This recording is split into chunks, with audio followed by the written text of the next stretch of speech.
Halo adik-adik, jumpa lagi di cerita anak Nusantara. Kali ini membawakan kisah legenda ular daung dari wilayah Bengkulu. Jangan lupa like, share, subscribe, dan tekan tombol loncengnya. Ayo kita saksikan cerita berikut ini. Pada zaman dahulu, di sebuah puncak gunung yang terletak di wilayah Bengkulu, hiduplah seekor ular raksasa. Oleh masyarakat setempat, ular raksasa tersebut dikenal dengan nama ular daung. Legenda tentang ular daung dimulai dari kisah seorang perempuan tua dan 3 orang putrinya. Mereka menempati sebuah rumah sederhana di pinggiran hutan tidak jauh dari gunung tempat ular daung bersemayam.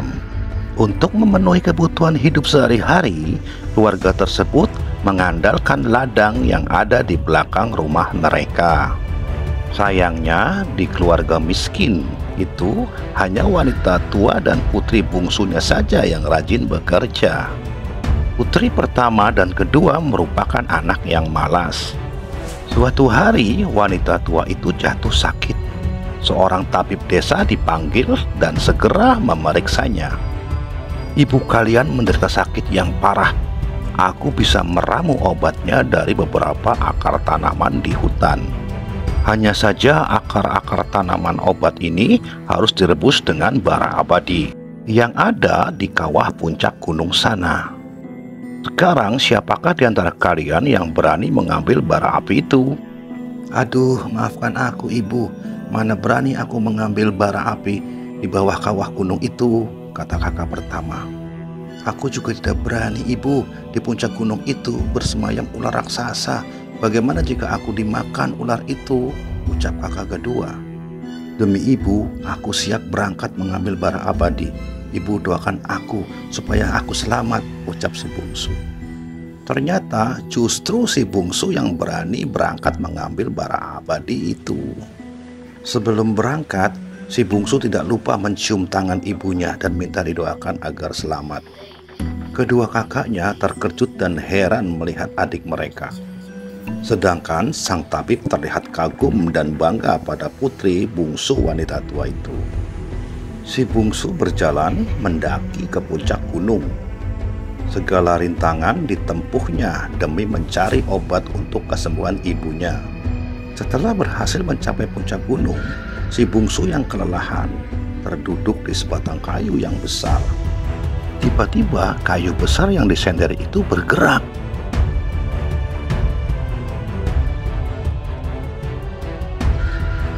Putri bungsu yang terkejut segera menjadi ketakutan melihat kayu besar tempat bersandar ternyata seekor ular raksasa. Ular raksasa itu memperhatikan putri bungsu dengan seksama. Lidahnya menjulur dan mengeluarkan suara desisan yang sangat menakutkan. Apakah ular raksasa tersebut marah dan akan menerkam si putri bungsu?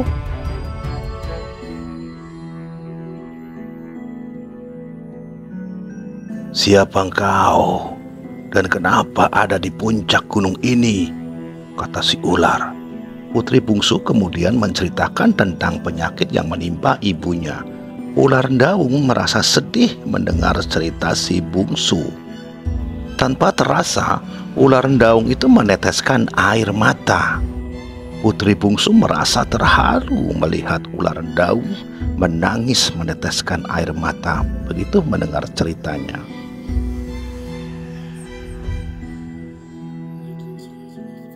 "Tenang saja putri bungsu, aku akan mengambilkan bara abadi itu karena tidak mungkin kamu turun ke bawah sana," kata si ular daung. "Terima kasih ular daung, meskipun kamu ular, tapi ternyata kamu sangat baik hati dan tidak jahat."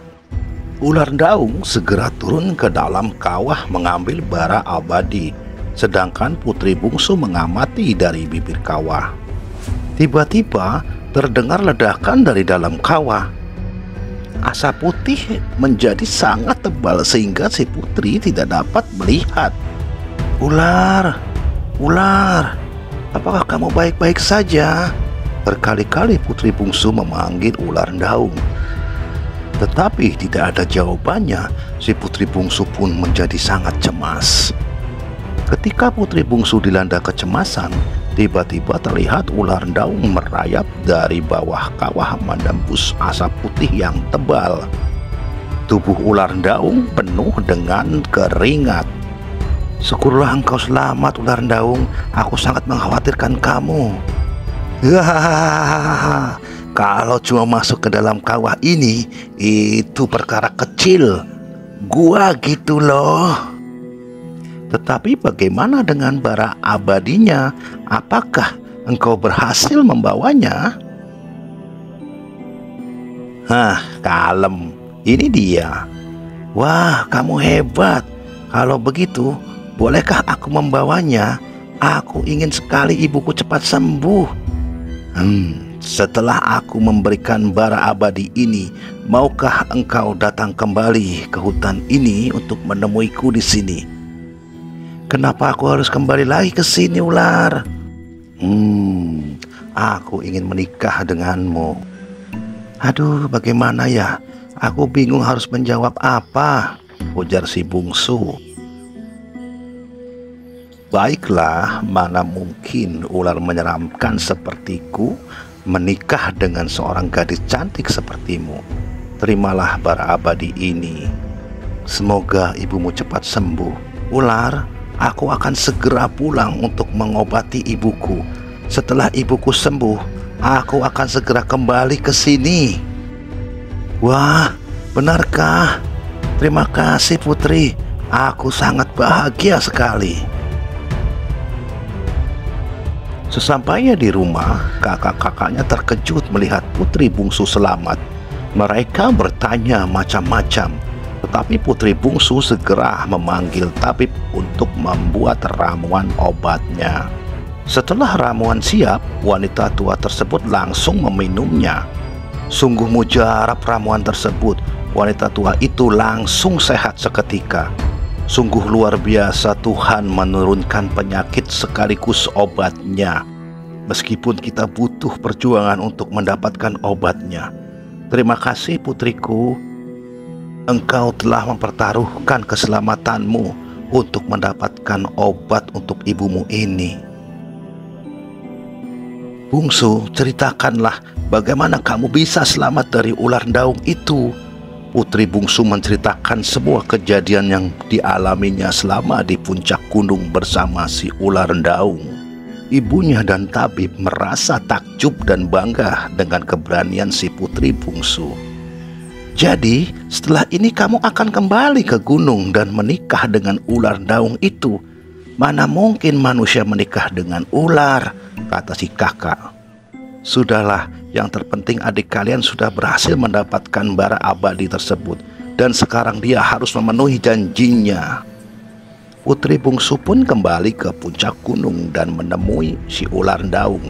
Malam harinya, putri bungsu sangat terkejut melihat keanehan yang terjadi pada ular daung. Ular yang sangat besar dan menyeramkan itu berubah menjadi sosok lelaki yang sangat tampan. "Kakanda, siapakah engkau sebenarnya?" "Adinda, aku sebenarnya adalah pangeran di kerajaan ini. Namaku adalah Pangeran Abdul Rahman Alamsyah." Ular daung yang ternyata seorang pangeran menceritakan kejadian mengapa dirinya seperti ini. Sang paman sangat menginginkan menjadi raja sehingga harus menyingkirkan dirinya yang merupakan putra mahkota. "Jika malam hari aku kembali menjadi manusia, namun ketika di pagi hari tubuhku kembali menjadi seekor ular." Keesokan harinya, wanita tua dan kedua anak perempuannya pergi ke puncak gunung untuk melihat kabar si putri bungsu. Karena berjalan pelan, mereka baru sampai ke puncak gunung setelah malam tiba. Sesampainya di puncak gunung, mereka terkejut melihat si putri bungsu bersama seorang lelaki tampan bukan dengan ular. "Putriku, siapakah lelaki yang bersamamu itu?" tanya ibunya. Putri putri bungsu menceritakan tentang siapa sebenarnya ular rendaung yang selama ini ditakuti oleh warga di sekitar gunung tersebut. Oh, syukurlah putriku, ini anugerah dari Yang Maha Kuasa karena selama ini engkau sangat berbakti kepada ibumu. Ketika malam larut tiba, kedua kakak putri bungsu yang merasa iri ternyata merencanakan sesuatu. Melihat ibu, adiknya, dan pangeran telah tertidur, mereka berdua diam-diam membakar kulit ular milik Pangeran Abdurrahman Alamsyah. Mereka mencoba memfitnah adiknya dengan meletakkan abu bekas kulit ular tersebut di dekat si putri bungsu. Pagi harinya, pangeran yang baru bangun sangat terkejut melihat kulit ularnya terbakar habis. Anehnya, bukannya sedih ataupun marah, pangeran tersebut sangat gembira. Pangeran segera membangunkan si putri bungsu. "Adinda, Adinda, bangun. Ada apa, Kanda? Apakah Adinda yang membakar kulitku ini?" "Bukan, Kanda, bukan aku yang melakukannya. Syukurlah jika ada orang yang sangat rela membakar kulit ularku ini. Berarti aku benar-benar sembuh dan terbebas dari sihir ini." Kedua kakak si bungsu yang mendengar hal tersebut menjadi sangat menyesal. Setelah terbebas dari pengaruh sihir, pangeran segera kembali ke istana dan mengusir pamannya yang jahat itu. Pangeran lalu menikahi si putri bungsu dengan pesta besar-besaran. Pangeran Abdurrahman Alamsyah kemudian diangkat dan dinobatkan menjadi raja menggantikan pamannya yang jahat. Demikian kisah serunya. Kita ikuti cerita selanjutnya. Bye-bye.